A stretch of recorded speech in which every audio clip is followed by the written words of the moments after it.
Okay. So, I requested information from the police department, Federal Way Police Department. I said, I want to know all the CAD reports every time 911 has been called to my address since 2006. Because that's when we moved into 29225 18th Avenue South, Federal Way, Washington, 98003. We'd only had the police there one time because my car was stolen. Since 2016, I have no idea. I know they were there for the broken door. We called them because somebody stole the license plates off the car. I called them because Cody's safe supposedly got robbed. At this point, I think he set the whole thing up. He's let me starve for the last, June 24th. We finally had it out. I was bleeding from both arms, called 911. They let him walk. Let him walk. So I was assaulted 3 times in 1 month. The 31st, okay, we got robbed on the 30th. I was supposed to leave town in 4 hours to go to a concert. Cody calls me up and says, why'd you steal the safe? What safe? Why would I steal the safe? I'm leaving in 4 hours. Why would I steal my own money to leave town? And I had Shantia with me. I'd known her a month.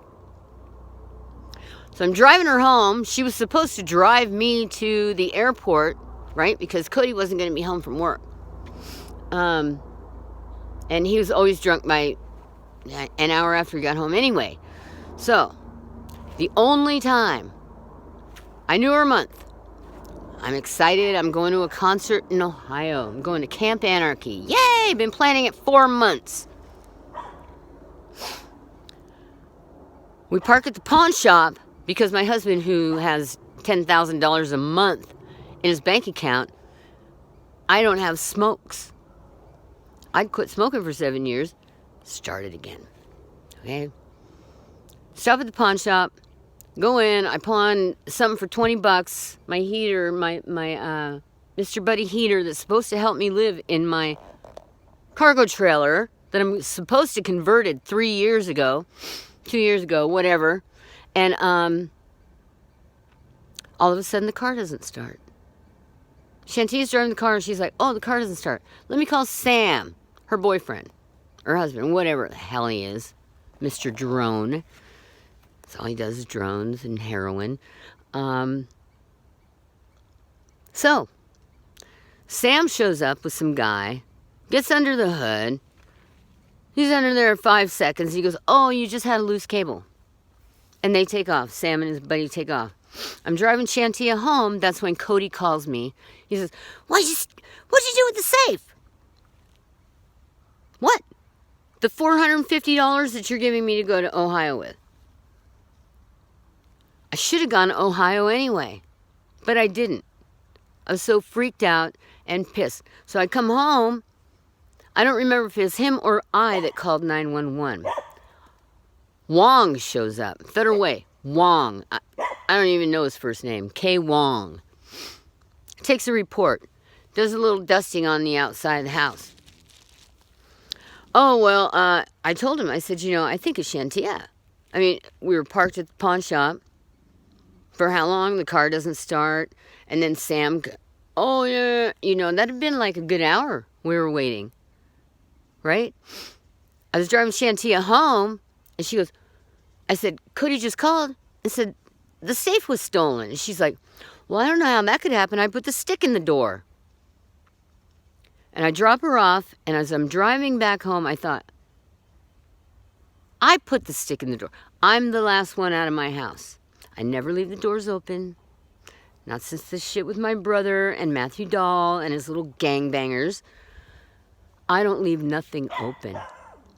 I lock it down. Double lock it. So.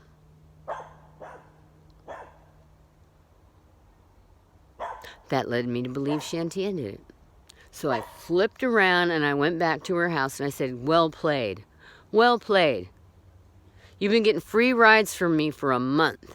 Driving you here, driving you there, just hanging out, I mean, we don't even like the same music, I have no idea why she was hanging out with me. And then Cody gets all the money refunded for the trip. And I find this note that says, I've never been arrested. The whole time we've been together. Never been in trouble with the police. Well, we've been together. Here's this note from Cody saying, 140 for car, so much for date, blah, blah, blah, whatever he spent for this trip. I told him all I needed was the plane ticket.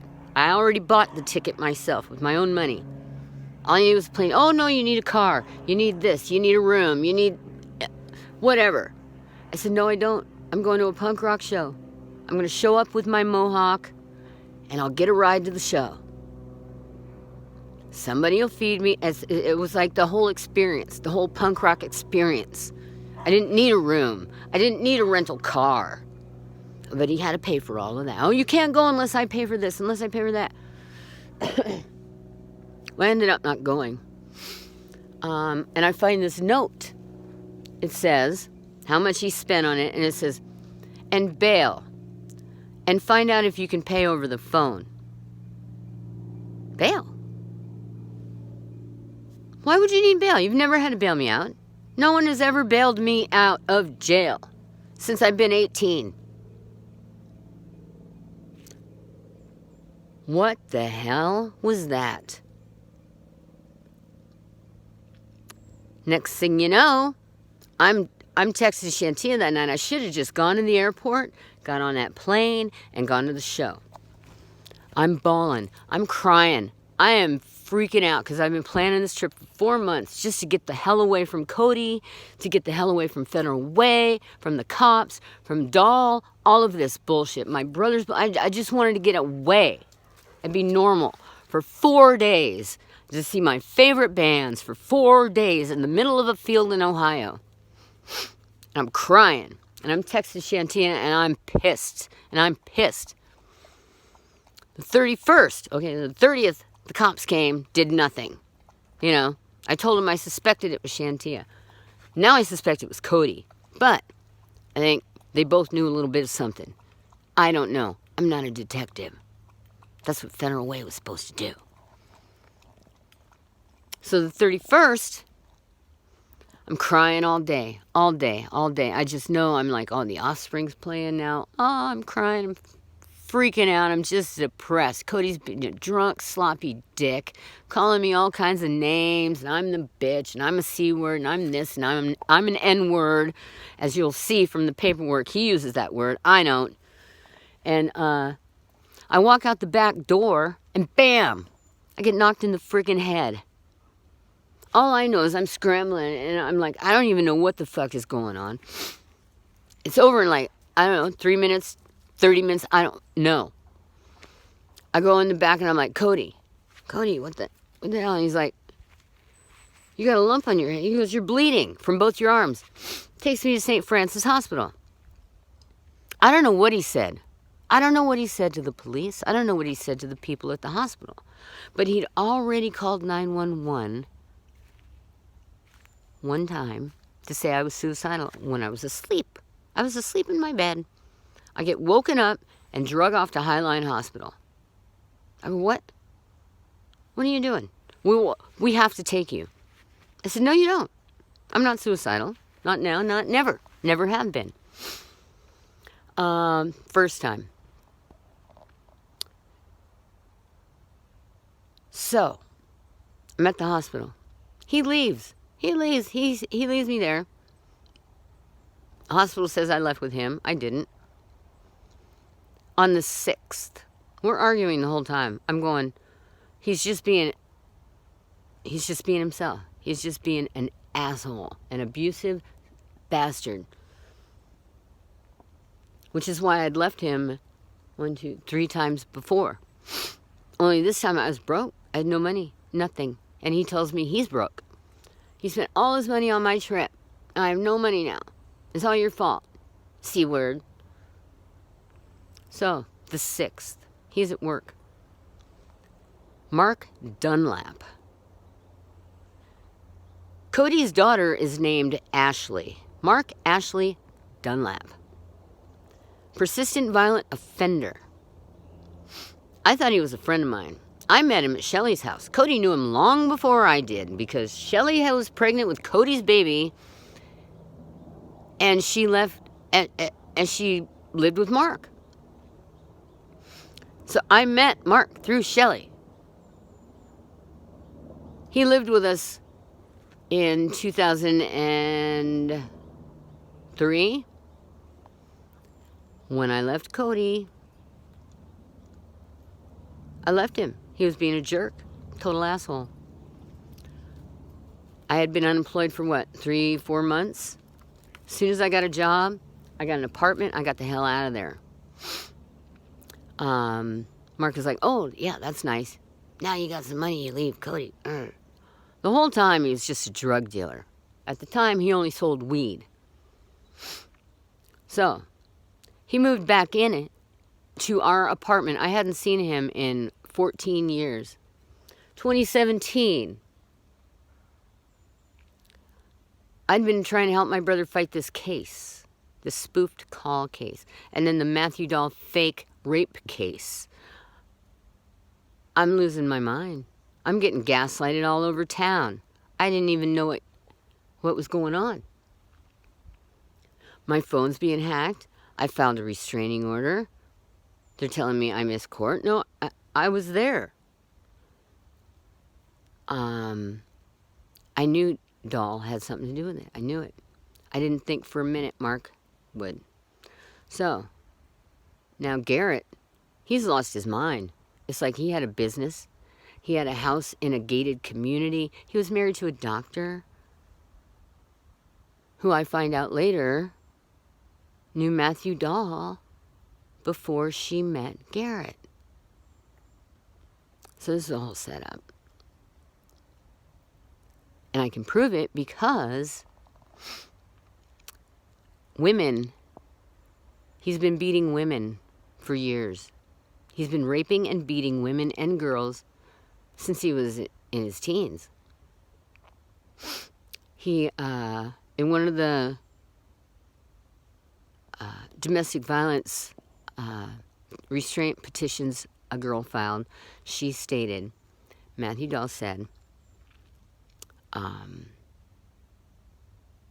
not going to take you down now. I'm going to wait till you're at the top of your game, and I'm going to have my gangster leg breakers come and F you up. And when that's happening, I'm going to be across town getting in a fake fight so they can't tie me to it. It's in the court records, which I have. They denied the petition. They denied all these girls' petitions. He's been beating women for years. So my brother had custody of his daughter, Chloe. My brother was there when she was born. Jen Matthews had sex with the piece of shit loser Matthew Dahl. They were at some party and he had cocaine. Connie Ray, who was supposed to marry my brother, and Jennifer Matthews met Matt Dahl at some party. He did a bunch of cocaine. He had sex with Jen, and she got pregnant with Chloe. Jen's been in my family. I mean, she was Connie's best friend for 100 years, you know? She had Ellie. We knew Ellie. We used to go to Ellie's soccer games. Ellie's Chloe's bigger sister by another guy. Garrett, Connie, and Jen went to Italy. They went to Rome. They did some, I don't know, MDMA. Had a threesome. One threesome. Worst move of his life. Came back home. Connie's a bitch. Yeah, she's a total bitch. Jen wanted what Connie had, which was a successful person who loved her kids. So, she had a baby, Chloe. Garrett was there when Chloe was born. Chloe was part of my family. She was my niece. Fictive kin. When Jennifer Matthews asked for child support, when she wanted money from Matt, this is my belief, my theory, because Jen always worked, took care of her kids. She loved her kids. She ended up living in abandoned houses, hiding, scared, paranoid, freaking out, because he was gaslighting her. He had people stalking her, and I believe he had police stalking her as well, because in all of his paperwork, oh, I have friends in the police station, I have friends in Fife, I have friends in Federal Way Police Station, I have friends in the Puyallup Police Department. Shelby Wilcox from Puyallup Police mentions it in both of her reports that I have. So, Ellie, Chloe's oldest sister, you know, they end up taking all Jen's kids. Matthew Dahl is the person responsible for why Jen lost her mind and was living in abandoned houses and hiding. Okay, she was in a car wreck. I don't disbelieve that he didn't have that car wreck set up. Started doing oxycodone. Got addicted. Garrett would get calls from Ellie. Garrett, we have no power. Can you bring us some food? Garrett was still taking care of the kids. Rescuing him. That's what he did. He rescues everybody. He used to rescue me. And Ellie calls him up. Says, Garrett, they're getting ready to adopt Chloe. I don't want to lose my sister to the system. Please. Please save her. So he applies for custody. 2011. A single man applies for custody. Chloe loved him like a dad. Chloe loves him still. You know, who knows what Matthew's poisoned her with? Or I mean, she is a damaged girl. She is damaged.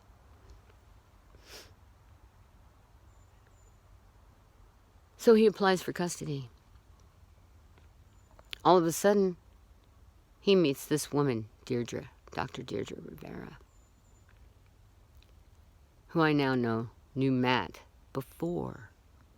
So Matthew Dahl got hackers, or I have no idea. He's hacked the prosecuting attorney's office. I have documents that I received from the prosecuting attorney's office where he has himself, when they're texting King County Sexual Assault Resource Center, it gets diverted to his email so he can answer. We don't know how to find Matthew Dahl. Maddie. Oh, well, yeah, we don't have any records of him, you know. We've only got three arrests. This guy's over 80 arrests, never goes to jail. I'm going, for 4 years. I'm trying to figure out why is this guy walking? I'm writing letters like crazy. I write to SSI, I write to the prosecutor, I write to the FBI, I write to everybody. So, I don't even know how to keep this in a linear fashion because there's 4 court cases now. 4. I have a divorce. Which I haven't done anything about since COVID. And LAC denied the restraining order and did not give me any support. So I've been homeless, starving. I get $200 a month, $197 a month in cash, $100.97 a month in food stamps. I get a charge. Federal Way Police tried to charge me because I went over to Shantia's house on 6/1, pissed, and I smashed that windshield. That $450 car that hasn't ran for 5 years. And this is where the story started, Your Honor. I think I can use this video in every single one of these cases because they're all tied. Yes, I smashed that windshield. No, I did not show up with a chain. No, I did not call her an N-word. No, there was no knives involved. The video shows clearly. I get out of the car. She's like, you want to throw down? You want to throw down? At this point, I'm so gang-stalked and abused by my husband and Mark and Matt Dahl I'm like, yeah, you want to throw down? Let's throw down. And bam, I'm down. You can see it on the video. I'm getting my ass kicked. Unsworth and Dietrich show up. And this is the kicker. Unsworth is the one who, when Matthew Dahl said his daughter was getting raped, had an interview with my brother. My brother says, go talk to Karen. Go talk to my sister. Go talk to all these kids. I'm transparent. I got nothing to hide. I got nothing to hide. Matthew Dahl's a liar. Nobody comes talks to me. Not one time. So, this goes on 4 years. They find probable cause. Right. Annette Scholl is doing this investigation. Unsworth's involved. Salmon, Detective Salmon, who's handling the spoofed call case out of Pierce County from Deirdre. This is all conspiracy, all within 3 months. Called Scholl, who had issued a warrant, statewide warrant, for my brother's arrest on July 9th. Okay? They knew where he lived because Salmon arrested him at my house. I've got 2 different reports from Salmon. One says he arrested him at my house. The other says he went for coffee every day at 2, which was my husband, and he arrested him at 7-Eleven. So, there we go. Salmon lying. 2 different reports. Garrett shows up the 14th. We have documents from Verizon. And I started researching. I mean, that's what I did in college. I research. Well, it just doesn't make sense. Garrett, you know, when they arrested him, they said, oh, this call, there's a penis pic. Do you think it's... No, it's not okay for a grown man to send a picture like that. And that wasn't Garrett. Garrett would never do that. Trevor loves Garrett. They arrested him in his first hearing. His first hearing, pre-trial. We were walking into the Pierce County Courthouse with paperwork showing that he could not possibly have made this call.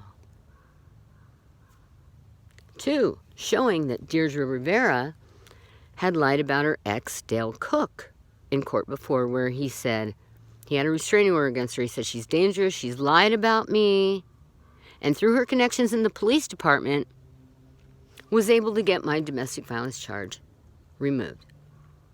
So, 1, a complaint by a person with a history of dishonesty to the court. Throw it out. 2, we've got the Verizon record showing he couldn't have possibly made that call. 3, her statement to the Edgewood police. Sure, take the phone, you have my permission, search it, right? So they extracted all the data. 3 days later, she calls him back and goes, oh, wait a minute. I only want you to extract this date to this date.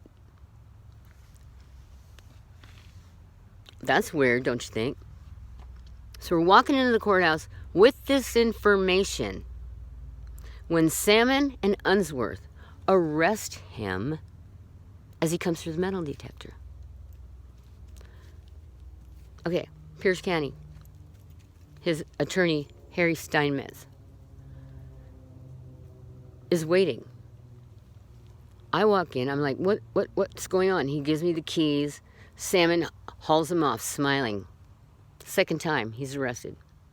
Hasn't been arrested since he was 17. And causing him his first bench warrant in his life. They arrest him for 14 counts of child rape. Salmon comes upstairs. I'm telling Harry, they just arrested him. We're coming to court. We got all this paperwork. I didn't know how the court system worked. I had no clue. None. Gets a bench warrant.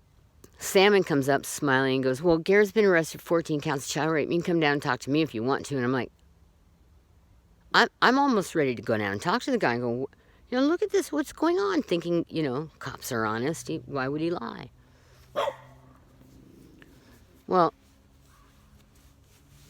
I forgot to mention that Salmon showed up at Garrett's first arraignment for this spoofed call with Deirdre. He sat with her in the courthouse. Now, one arresting officer goes to the arraignment with the complainant. Doesn't happen. So, I know I'm jumping all over the place here, but try to stay with me. So he gets arrested. I barely make it home. I'm going, oh my God, oh my God, oh my God, oh my God, oh my God, oh my God. All the way home. I knew it. The night before, I told him, I found on Matt Dahl's Facebook page. I right-clicked on it. I saw a picture of my niece who lives in Tenino. I didn't know anything about code. Didn't know it. I don't know why I right-clicked on the white part of his Facebook page. I don't know why. I just did. And then I went to my Facebook page and I right-clicked on it. It's just a few lines of code. His has got Bitcoin interactions, things going in and out, all over the world. Transactions going on. So I went through every single line of code, July 13th, 2016. For 8 hours, I spent going through each line. Anything that looks weird, Mac Nerd Son. Anything that looks like hacker shit, I write down. I look it up. Garrett comes home. He's talking to Starlyn McDaniels, Davis, whatever. I think she knows Matt, too. I don't know. I can't prove it. I'm not wasting my time on that. I go, Garrett. I finally have to yell. I said, Garrett, you need to fucking listen to me. This Matt guy, he's planning something. He's fucking planning. You need to get a restraining order against him. You need to get a restraining order because he's planning something. Very next day, he gets arrested. I had told Tamara Howard that night. I had met Tamara Howard for the first time, July 13th. I met her at a Mexican restaurant in Edgewood, and I said, put your phone underneath the table because this guy's hacking us. I don't know what's going on, and I told her all about the Facebook page. And that Garrett needs to do something, right? This whole time I'm thinking,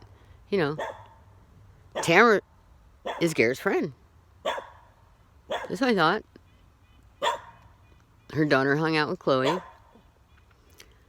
She submitted, documents to the police, their investigation about Chloe and the way she was acting and how she was trying to get Tristan to the line, blah, blah, blah. And I'm not quite so sure right now about Tamara at all. Garrett believes she's still on his side. I don't know. Anyway. Here it is. It is October 2020. I filed for divorce. Jonathan Lack refused the restraining order, and I haven't had any support. So I was staying at Nancy Buchanan's house. The whole time, I thought, okay, well, this will just give me more time to work on my brother's case. So I learned some OSINT techniques, open source intelligence, right? I start investigating people's names. I start investigating phone numbers. What's this phone number connected to? Then I find Maltego, and I find connections, okay? They do transforms. So you can put in a phone number or an email address and a name. Just, if you want to find the connections between parties, entities is what they're called, you go to Maltego. I find Matthew Dahl has got connections with Gregoire, Michelle Gregoire, from the King County Prosecutor's Office. So that just makes me dig a little deeper. So Michelle Gregoire it's not current, but she had a business registered with the companies, which is like the Department of Revenue for Washington State in England, stating that she is a British national and opens up this company, Autobay LLC or something, I don't know, incorporated. with 3 other individuals, Dahlem. Their last names are Dahlem.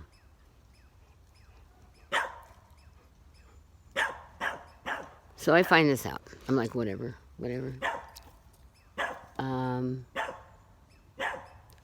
Put it in the back of my head. Then I look up Anita Candlewall, who's the director of the Public Defender's Office. She also, her and her husband, Misty, have a business registered with the companies in England, also calling herself a British citizen. Now, ex-governor's daughter, Michelle Gregoire, Anita Candlewall, director of the Public Defender's Office, both paid by the Washington State, both have financial interests overseas. Offshore shit, right? Matthew Dahl does too. So, I filed a habeas corpus. I'm looking through this paperwork and I'm going, you know, my brother's getting ready to go to voir dire. They're getting ready to choose the jury. His judge now is Michael Ryan. The only good judge he had was the Honorable Judge McHale. McHale, I love you. You're not corrupt. Makes me cry. David Larson is not corrupt. I don't believe he is corrupt. The only 2 judges in 4+ years that I have not been able to find any dirt on. Anyway, so Ryan is his judge. They're supposed to start voir dire. I start looking at the paperwork that I've looked at a million times, and it's like, oh my God. Clerks have been filing these documents, changing things, whiting things out, and forging judges' signatures. So I went to the courthouse. I got there at 3:30. I said, I want to file this in my brother's case. And they're like, okay. I can file it? I thought I had an attorney to file things at the court. Oh, no, we'll take it. And it took like 150 pages of documents. Not in order, I mean, just relevant. Relevant to his case, completely relevant. I didn't have Exhibit A. It wasn't in proper form, you know, because I just found it. And it's like he's getting ready to do jury selection. And his attorneys they filed over 40 continuances. Dan Pelka, Lynn Marie Nacht. Over 40 continuances. The prosecution has filed like 3 less. Talk about speed trial rights. Anyway, so I filed these documents. The whole time I'm getting stalked. You know, I got cars following me. You know, I'm going, what the hell is going on? The whole time, for 4 years, I've been scared. For my life. For my life. Every time I go into a courthouse, I'm scared. So, I included all of this information in the forms that I filed. On Friday, October 2nd, I wrote and filed a habeas corpus on my brother's behalf. Again, I had to do the weave and dodge and lose my tail. It's, you know, I don't know if they're cops or gangsters. I don't know. All the way to the courthouse. I'm scared to death. I get there. I go in to the clerk's office and I say, I want to file this. Oh, you can't file this. You're not an attorney. Well, last night I filed 100-something pages. Oh, but you can't. You're not an attorney. I said, well, I have evidence that clerks have been falsifying documents. Oh, that would never happen here. I don't know. I don't know what you're talking about. I said, I want to talk to your supervisor, Jacqueline. I want to talk to your supervisor. Takes me half an hour. I'm messing with this one clerk. Finally, the supervisor comes out, Jacqueline. I said, can I help you? Yes. And I hand her my habeas corpus. And I said, I want to file this on my brother's behalf because he's being illegally detained in your facility here, King County Jail, RJC in Kent. And clerks have been filing forged documents. She's like, oh, she didn't even want to touch my paperwork. No, I can't touch it. I said, what is your name? She goes, Jacqueline. I said, well, that's interesting because your name is on some of these documents. I turn around, next thing you know, there's 3 cops behind me. Full SWAT gear going, I'm going, what's this about? Well, you're accusing me of something. I said, I did not accuse you of anything. I said, it's interesting that your name is on some of these documents. You're the supervisor. So who do I talk to about clerks filing forged documents or just filing documents that shouldn't even be in the record? Changing the dates, making people have court dates that weren't really supposed to be court dates, causing them to have bench warrants and therefore bail jumping charges. Because the judge, there was no court date, but somebody put it in there that there was. None of our clerks would do any of that. None of the clerks here would do any of that. Okay, well, you're the supervisor. Here's proof. Oh, I can't look at that. I can't look at that. Nah. Her and this cop, it took me 2 hours. 2 hours demanding my right to file a habeas corpus. Friday, October 2nd, 2020. 2 hours. Her and the cop were like, well, you know, I said, this judge's signature is not the same. Michelle or Gretchen Holmgren's signature is not the same. Oh, well, you know, people's signatures change over time. This is what this cop's trying to convince me of. And I said, regardless, I have a right to file a habeas corpus. And he shushes me. I said, you shush. I know my rights. I didn't know my rights 4 years ago. I know them now. He's shushing me. 2 hours. She gets on the phone. She's like, okay, we can take the habeas. Well, where's page 1? I said, page 1 was the directions on how to file a habeas. Well, I can't take it without page 1. I said, you're taking this habeas corpus because you're illegally detaining my brother against his rights, his constitutional rights. You've been holding him pretrial detention for a year based on a complaint made by a known liar, drug dealer, domestic violence abuser, and just a general all around piece of shit. Sorry. Try to be respectful at all times while I'm at court. But it's getting harder and harder, Your Honor. And I apologize. Truly. There have been 2 judges and 1 attorney who I have not met, Monica White, but she fought to get the CPS records into my brother's case, while Gretchen Holmgren fought to keep them out. The CPS records state, and Judge McHale stated, thank you again, Judge McHale, Your Honor, that I'm confident that with a vigorous defense by his attorneys, you will find a completely different view of Garrett Williams than the prosecution is implying.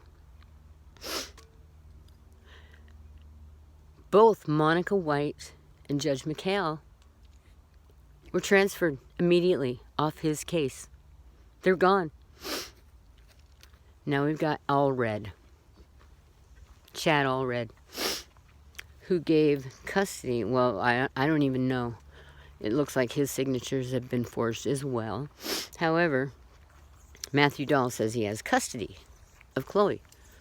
CPS said that he should never even be allowed to be alone with her, much less have custody. So, All red, all red, all red. Gretchen Holmgren's fighting the whole time, the whole time. No, no, no, no, we don't want this evidence. It's irrelevant, it's irrelevant. Oh, it's been too long. It's been too long. Well, you guys, there's been over 80 continuances. Of course it's been too long. Of course it's been too long. It's been too long. These people don't know who Chloe is now. Well, Chloe runs away in March 2020. Actually, she calls 911 and says Matthew Dahl's raping her in Des Moines. Des Moines police refer it to Pierce County. I called Des Moines. I said, I want to do a wellness check on Chloe because, you know, the reason this is taking so long is because Chloe does not want to testify against Garrett. For whatever reason.